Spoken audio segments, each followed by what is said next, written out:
یہ وہابی چلو فاتحہ سے منع کرتے ہیں، بات سمجھ میں آتی ہے، فاتحہ نہیں مانتے. چلو یہ قبروں پر نہیں جاتے، یہ ان کے یہاں حرام ہے، منع ہے، یہ نہیں جاتے، چلو بات سمجھ میں آتی ہے. ارے شب برات کی رات تو ہم کوئی غلط کام نہیں کر رہے ہیں. رات ہوتی ہے، مسجدوں میں لائٹنگ کر دی جاتی ہے، مسجدوں کے دروازے کھول دیے جاتے ہیں، لوگ آتے ہیں مسجدوں میں بیٹھ کر تلاوت کرتے ہیں. قبرستان پہ لوگ جاتے ہیں، اپنے ماں باپ کے حق میں، اپنے رشتہ داروں کے حق میں مغفرت کی دعا کرتے ہیں. اس میں کون سی غلط بات ہے؟ مائیں بہنیں گھروں میں مصلی بچھا کر 100 رکعت نمازیں پڑھ رہی ہیں، کون سی غلط بات ہے؟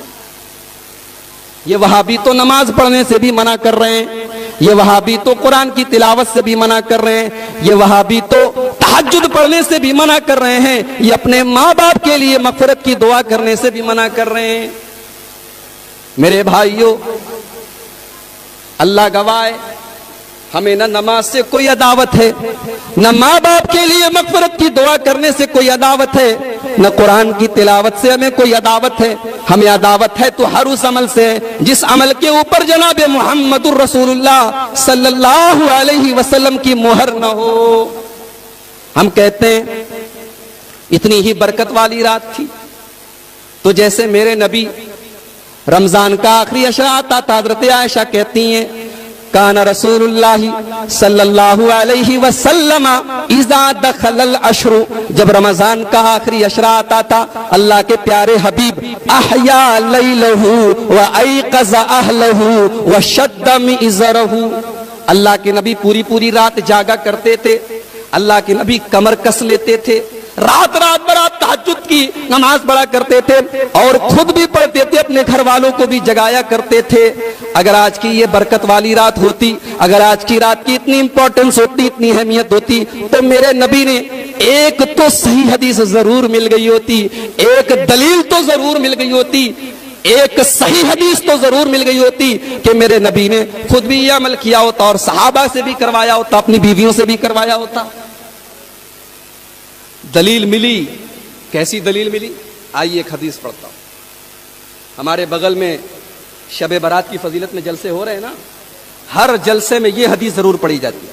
آئیے میں پوری حدیث پڑھتا ہوں. امام ترمذی رحمۃ اللہ علیہ حدیث لائے ہیں. حدثنا احمد بن منیع قال حدثنا يزيد بن هارون قال اخبرنا حجاج بن ارطاط عن يحيى بن ابي كثير عن عروة عن عائشة قالت فقدت رسول الله صلى الله عليه وسلم ليلة فخرجت فإذا هو بالبقيع فقال أكنت تخافين أن يحيف الله عليك ورسوله؟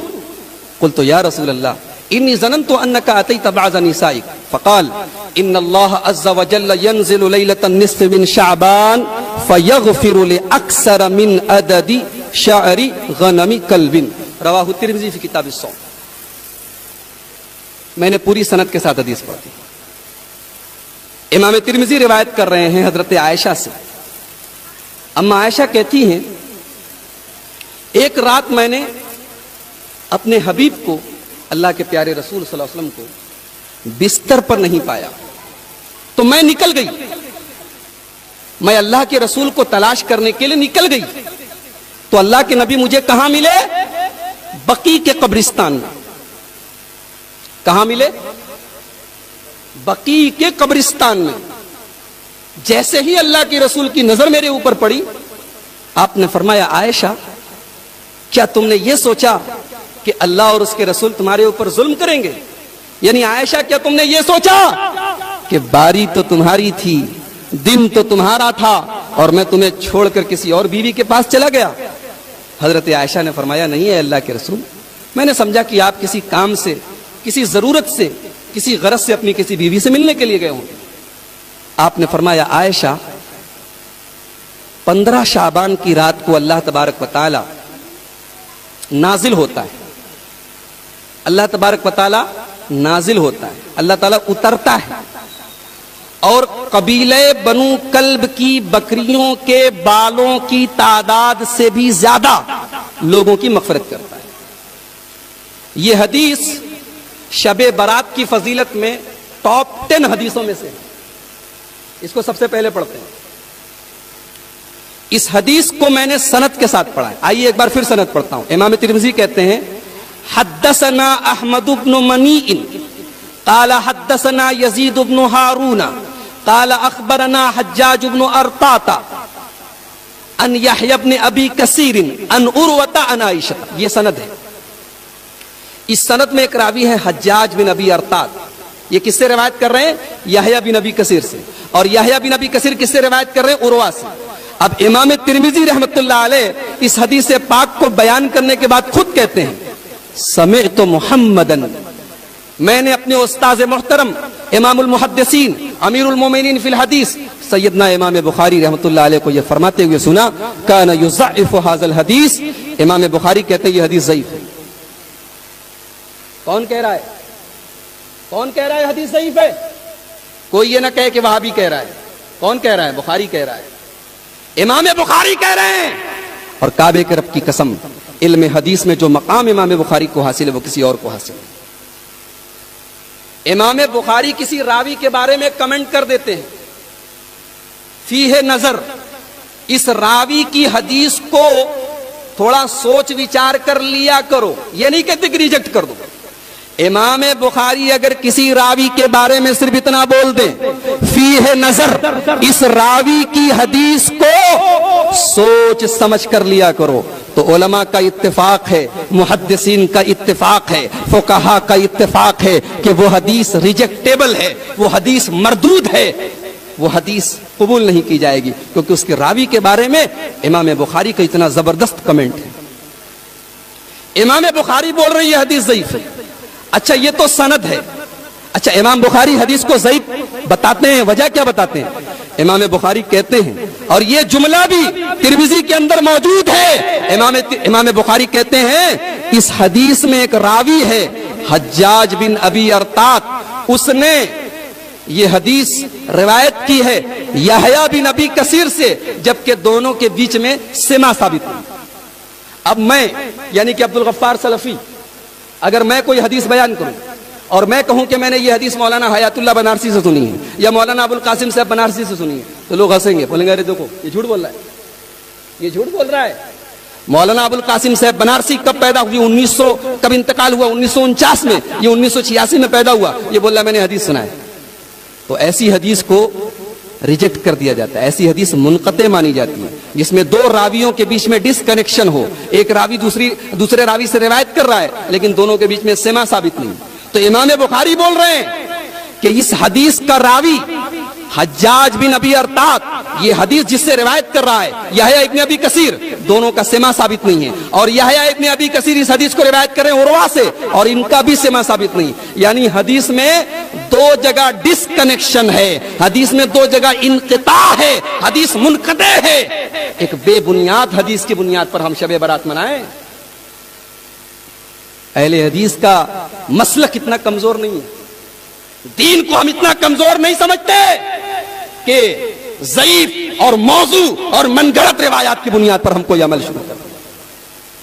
صحیح حدیث لے آؤ، انشاءاللہ سب سے پہلے اہل حدیث کی مسجدیں کھولیں گی، سب سے پہلے تلاوت اہل حدیث کرے گا، سب سے پہلے اپنے مردوں کے لیے دعائے مغفرت اہل حدیث کرے. اچھا ایک بڑی عجیب بات حدیث میں دیکھیے، حضرت عائشہ کہتی ہیں کہ میں نے اللہ کے نبی کو بستر پہ نہیں پایا تو میں گئی. کہاں گئی؟ بقیع کے قبرستان میں. قبرستان میں جانے کی کیا ضرورت تھی؟ اگر واقعی میں یہ مغفرت کی رات ہے تو مجھے بتاؤ، شب قدر کیا مغفرت کی رات نہیں ہے؟ شب قدر کے بارے میں تو میرا رب قرآن میں کہتا ہے انا انزلناہ فی لیلۃ القدر وما ادراک ما لیلۃ القدر لیلۃ القدر خیر من الف شہر تنزل الملائکۃ والروح فیہا باذن ربہم من کل امر سلام ہی حتی مطلع الفجر. شب قدر کے بارے میں تو میرے رب نے پوری قرآن کی سورت نازل کر دی. میرے رب نے کہا یہ اتنی مبارک رات ہے کہ ایک رات کی عبادت 1000 مہینے سے افضل ہے، 84 سال کی عبادت سے بہتر ہے اس رات کی عبادت۔ لیکن ایک روایت دکھا دو، ایک حدیث دکھا دو، ایک سند دکھا دو، ایک دلیل دکھا دو کہ شب قدر کی رات میں میرے نبی قبرستان جا کے دعائیں مغفرت کرتے تھے۔ سن لو، اہل حدیث کا عقیدہ یہ ہے کہ ماں باپ کے لیے مغفرت کی دعا گھر بیٹھ کر بھی کر سکتے ہیں، مسجد میں بھی کر سکتے ہیں، اور قبرستان جا کر بھی کر سکتے ہیں۔ قبرستان جانا ضروری نہیں، ٹھیک ہے جا سکتے ہیں۔ ابھی ہمارے صدر محترم نے پوری قبر کے تعلق سے پوری حدیثیں پڑھی، لیکن یہ عقیدہ کہ ماں باپ کی مغفرت کی دعا تبھی ہوگی جب ہم قبرستان پر جائیں گے، یہ عقیدہ اسلام کا نہیں ہے۔ معاف کیجئے گا، یہ ان کا عقیدہ ہے جن کا مذہب قبرستان سے شروع ہوتا ہے اور قبرستان میں جا کر ختم ہو جاتا ہے۔ اس رات کا نام شب برات کیوں پڑا جانتے ہیں؟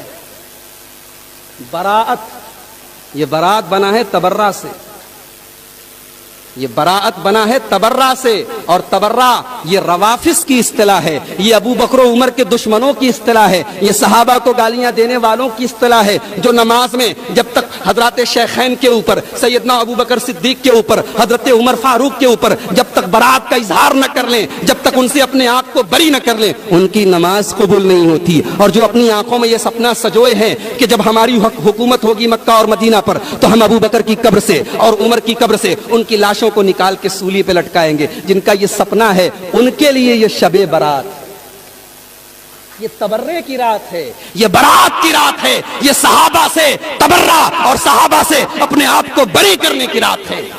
اور جانتے ہو، جا کے دیکھ لو،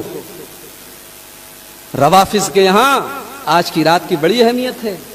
ان کے ہاں باقاعدہ رکے لکھے جاتے ہیں، باقاعدہ چٹھیاں لکھی جاتی ہیں، دریاؤں میں ڈالی جاتی ہیں کہ اے امام غائب، اے امام منتظر، اب چلے بھی آؤ کہ زمانہ بڑا خراب ہے، اب چلے بھی آؤ کہ ہم پر بڑا ظلم ہو رہا ہے، اب چلے بھی آؤ کہ اب ضرورت ہے کہ صحابہ کرام کی لاشوں کو نکالا جائے، اب چلے بھی آؤ کہ اب دنیا سے اہل السنہ والجماعت کا کام ختم کیا جائے۔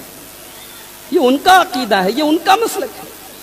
اور ہندوستان میں چونکہ ہمارا رہن سہن ہمارے غیر مسلم بھائیوں کے ساتھ تھا، اب ہمارے غیر مسلم بھائیوں کے یہاں ایسی ایسی چیزیں ہیں کہ صاحب جو لوگ مر گئے ہیں ان کی آتما کی شانتی کے لیے ان کو کچھ کھلانا پلانا پڑے گا، اور جو بھی کھلایا پلایا جائے گا وہ آتماؤں کو تو ملنے سے رہا، وہ ملے گا پنڈتوں کو، وہ ملے گا مجاوروں کو، وہ ملے گا ان کے پروہتوں کو۔ تو وہ سسٹم ہمارے یہاں لایا گیا کہ صاحب چلو ایک رات تیار کی جائے اور اس رات کی فضیلتیں گڑھی جائیں تاکہ کچھ حلوے ماڈے کا انتظام ہو جائے، تاکہ کچھ پیٹ پوجا بھی ہو جائے، تاکہ کچھ حلوے ہمیں بھی نصیب ہو جائیں۔